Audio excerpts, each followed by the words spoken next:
अब हम short answer type question को देखते हैं। जो फर्स्ट क्वेश्चन है उसका ए बोल रहा है कि व्हाट इज क्लोरोफिल।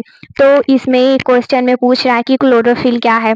तो जो क्लोरोफिल होता है वो एक ग्रीन कलर का पिगमेंट होता है जिसकी वजह से जो ग्रीन कलर की लीव्स होती हैं प्लांट्स में प्रेजेंट होती है और ये एक सेल ऑर्गेनेल्स यानी कि जो क्लोरोप्लास्ट होता है उसमें पाया जाता है। क्लोरोफिल होता है वो प्रेजेंट होता है ग्रीन कलर की बॉडीज में जिसे क्लोरोप्लास्ट के नाम से जाना जाता है जो प्लांट सेल्स के इनसाइड वाले पार्ट में रहता है।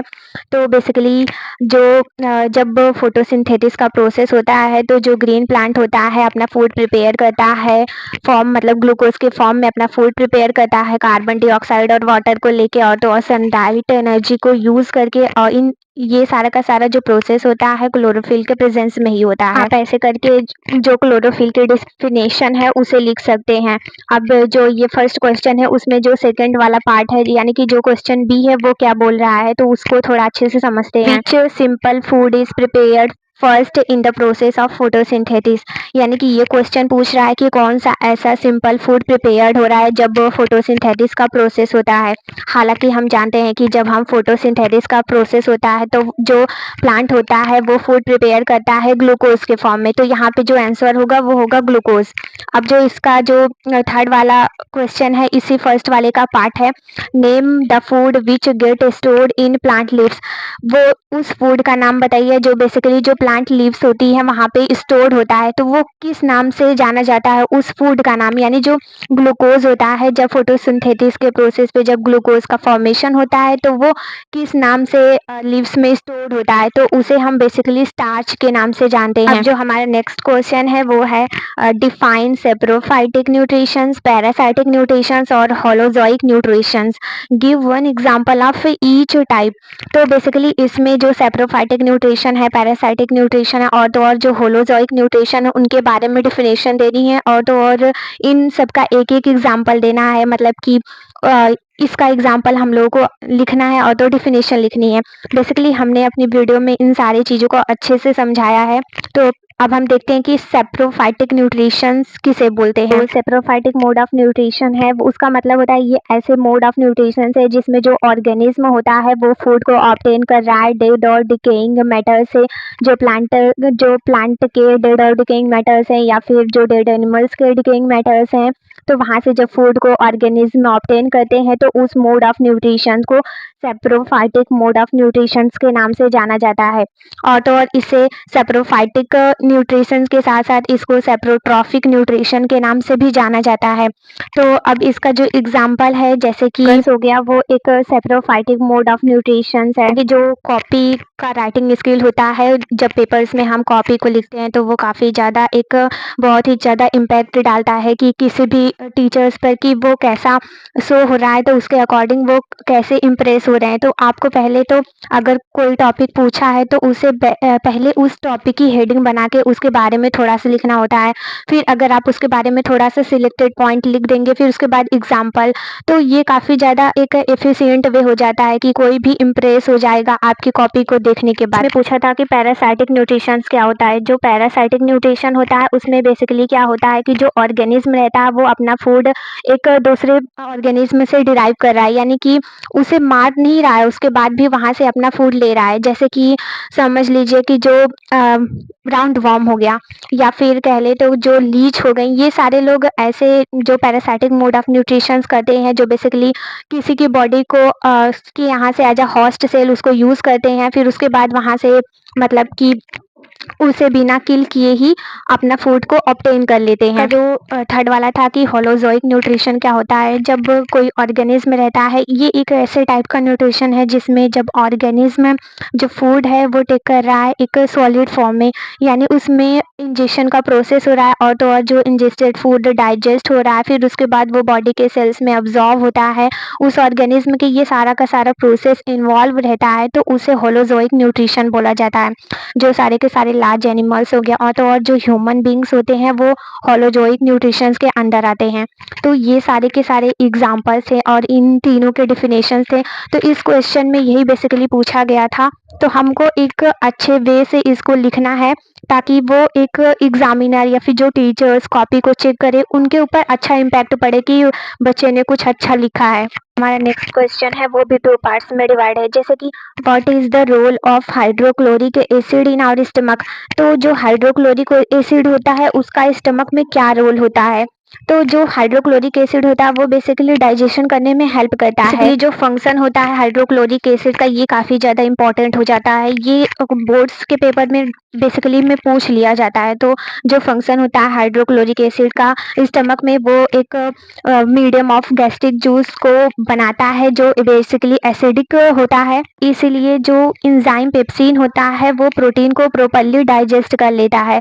और तो और जो अनदर फंक्शन होता है हाइड्रोक्लोरिक एसिड का, जैसे कि वो किल करता है एनी टाइप ऑफ की जो बैक्टीरिया होती है, जब स्टमक में इंटर करता है फूड के साथ तो उन बैक्टीरियाज को वो किल कर देता है। ये तो हाइड्रोक्लोरिक एसिड का जो फंक्शन था यानी कि जो रोल था हाइड्रोक्लोरिक एसिड का उसको हमने बता दिया। अब जो इसमें जो सेकंड वाला पार्ट में पूछा है what is the function of enzyme in the human digestive system. हम तो शॉर्ट आंसर टाइप क्वेश्चन देख रहे हैं, तो इसमें जो सेकंड वाला पार्ट पूछा है कि जो ह्यूमन डाइजेस्टिव सिस्टम का फंक्शन क्या होता है। तो जो एंजाइम होता है वो बेसिकली जो फूड पार्टिकल होते हैं वो तो सॉलिड के फॉर्म में प्रेजेंट होते हैं, उनको वो स्मॉल सिंपलर सब्सटेंस में ब्रेक डाउन करने में हेल्प करता है। तो ये रोल होता है जो एंजाइम इस चीज में हेल्प करता है। हमारा जो नेक्स्ट क्वेश्चन है वो है what are the function of liver and pancreas in human digestive system.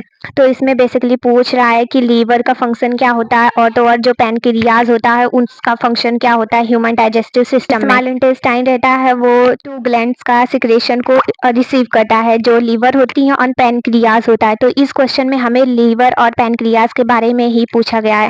जो लीवर होता है वो बेसिकली सिक्रेट करता है बाइल को, और जो बाइल होता है वो एक ग्रीनिश येलो लिक्विड होता है जो बेसिकली लीवर में बनता है, जो नॉर्मली गाल ब्लेडर में स्टोर्ड रहता है। जो बाइल होता है वो अल्कलाइन नेचर का होता है जिसके अंदर साल्ट प्रेजेंट होता है, जो फैट को मतलब कि ब्रेक करने में उसे हेल्प करता है। जो फूड में साल्ट प्रेजेंट होते हैं या फिर जो मतलब फैट लिपिड्स ये सारी चीज़ें प्रेजेंट होता है उसे ब्रेक करने में जो गाल ब्लेडर में प्रेजेंट ये बाइल होता है वो हेल्प करता है। तो जो बाइल होता है वो टू परफॉर्म करता है फंक्शंस को, जैसे कि वो एक एसिडिक फूड को जो बेसिकली स्टमक में से एसिडिक फूड इंटेस्टाइन के पास आ रहा है तो वो बेसिकली अल्कलाइन नेचर का होता है, तो वो बेसिकली उसे अल्कलाइन नेचर का बनाने में हेल्प करता है। जो फूड स्टमक में रहेगा वो तो एसिडिक नेचर का रहता है, लेकिन जो बाइल होता है उसे अल्कलाइन नेचर में बनाने में हेल्प करता है, क्योंकि जो बाइल होता है उसके अंदर अल्कलाइन वाली प्रॉपर्टी प्रेजेंट होती है। और तो और जो दूसरा फंक्शन है बाइल का, तो वो जो फैट होता है फूड में प्रेजेंट होता है उसे ब्रेक करने में हेल्प करता है, ताकि जो बहुत ही ज़्यादा एंजाइम्स के लिए ईजी हो सके और तो और उसे एंजाइम्स डाइजेस्ट कर सके। ये भी पूछा था कि जो पैनक्रियास होता है उसका फंक्शन क्या होता है। जो पैनक्रियास होता है वो एक लार्ज ग्लैंड होती है जो बेसिकली जो हमारा स्टमक होता है उसके पैरेलल वाली साइड पे हमें देखने को मिलती है। जो पैनक्रियाज होता है वो सिक्रेट करता है पैनक्रियाटिक जूस को, जो बेसिकली जिसके अंदर डाइजेस्टिव एंजाइम्स प्रेजेंट होते हैं, जैसे कि पैनक्रियाटिक अमाइलेस हो गया, ट्रिप्सिन हो गया, लाइपेस हो गया। तो जो पैनक्रियास होता है इन डाइजेस्टिव एंजाइम्स को सिक्रेट करते हैं।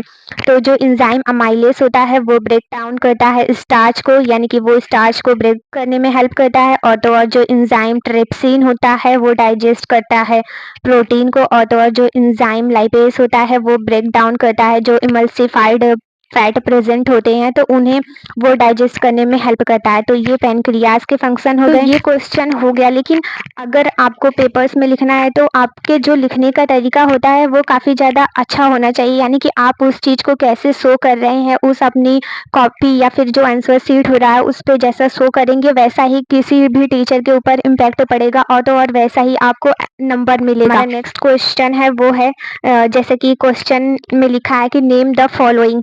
तो जो फर्स्ट वाला पूछ रहा है the process in plant which convert light energy into chemical energy. तो इस क्वेश्चन में ये पूछ रहा है कि उस प्रोसेस का नाम बताइए जिसमें जो प्लांट में होता है ये बेसिकली वहाँ पे जब जो लाइट एनर्जी रहती है उसको कन्वर्ट करके केमिकल एनर्जी में कौन सा प्रोसेस मतलब प्लांट में होता है, तो ये बेसिकली जो फोटोसिंथेसिस का प्रोसेस होता है वहाँ पे ऐसा होता है। जो फोटोसिंथेसिस का जब प्रोसेस होता है तो वहाँ पे लाइट की हेल्प में ही फोटोसिंथेसिस में जो प्लांट होते हैं वो अपना फूड प्रिपेयर करते हैं, फिर उसके बाद फिर उसे एक केमिकल एनर्जी में कन्वर्ट करके जो ग्लूकोज यानी कि उन अपने फूड का जो सिंपल शुगर का फॉर्मेशन करते हैं, जो बेसिकली स्टार्च के फॉर्म में स्टोर होता है प्लांट की बॉडी में। अब जो हमारा नेक्स्ट क्वेश्चन है वो है कि the organism that can not prepare their on food. तो ये जो लाइन है इसमें ये बोला गया है कि ऐसे ऑर्गेनिज्म जो अपना फूड नहीं बनाते हैं, तो ये बेसिकली हेटेरोट्रॉप्स होंगे, यानी कि जो हेटेरोट्रॉप्स ऑर्गेनिज्म रहते हैं वो दूसरों पे डिपेंड रहते हैं अपने फूड के लिए। तो यहाँ पे इसका आंसर होगा हेटेरोट्रॉप्स। अब इसमें जो इसका थर्ड वाला पार्ट में दिया गया है, organism that can prepare their on food. अब ऐसे ऑर्गेनिज्म जो बेसिकली अपना फूड खुद से बना रहे हैं तो उन्हें क्या बोला जाता है? तो ऐसे ऑर्गेनिज्म जो अपना फूड खुद से बनाते हैं उन्हें ऑटोट्रॉफ्स बोला जाता है। जैसे कि जो प्लांट हो गए वो अपना फूड खुद से बनाते हैं, तो वो बेसिकली सारे के सारे जो प्लांट आते हैं वो ऑटोट्रॉफ्स में आते हैं। कुछ ग्रीन एल्गीज भी होती हैं, ग्रीन ब्लू एल्गीज भी प्रेजेंट होती हैं इन्वायरमेंट में, वो भी ऑटोट्रॉपिक होती हैं। अब जो हमारा नेक्स्ट क्वेश्चन है वो है the cell organelles where photosynthesis occur. उस सेल्स ऑर्गेनेल का नाम बताइए जहाँ पे फोटोसिंथेसिस का प्रोसेस हो रहा है। तो बेसिकली जो क्लोरोप्लास्ट ऑर्गेनेल होता है कि जहाँ पे जो फोटोसिंथेसिस का प्रोसेस होता है, जो क्लोरोप्लास्ट होता है उनके अंदर क्लोरोफिल प्रेजेंट होती है, जो बेसिकली उसे ग्रीन कलर का जो लीव्स होता है उसे बना रहता है। अब जो इसमें जो नेक्स्ट वाला पार्ट में पूछ रहा है कि the cells which surround a stomatal pore. ऐसी कौन सी सेल्स है जो बेसिकली स्टोमेटल जो सराउंडेड होती है स्टोमेटल पोर के, तो उस सेल्स को गार्ड सेल्स के नाम से जाना जाता है। जो बेसिकली जो क्लोरोप्लास्ट का स्ट्रक्चर होगा तो वहाँ पे हम उसे देखेंगे तो वहाँ पे गार्ड सेल प्रेजेंट होती है जो स्टोमेटल पोर के सराउंड में। अब जो इसमें का जो अगला वाला पार्ट में पूछ रहा है, an enzyme secreted by gastric gland in stomach which act on protein. अब जो गैस्ट्रिक ग्लैंड होता है वहाँ से जो एंजाइम सिक्रेट हो रहा है स्टमक में, वो बेसिकली पेप्सिन जो प्रोटीन्स होता है उस पे एक्ट कर रहा है। तो ये इसका जो आंसर होगा वो होगा पेप्सिन। जो पेप्सिन होता है डाइजेशन करने में, जो प्रोटीन का होता है उसे डाइजेस्ट करने में जो पेप्सिन होता है वो हेल्प करता है। अब हम अपने नेक्स्ट क्वेश्चन की तरफ देखते हैं। तो जो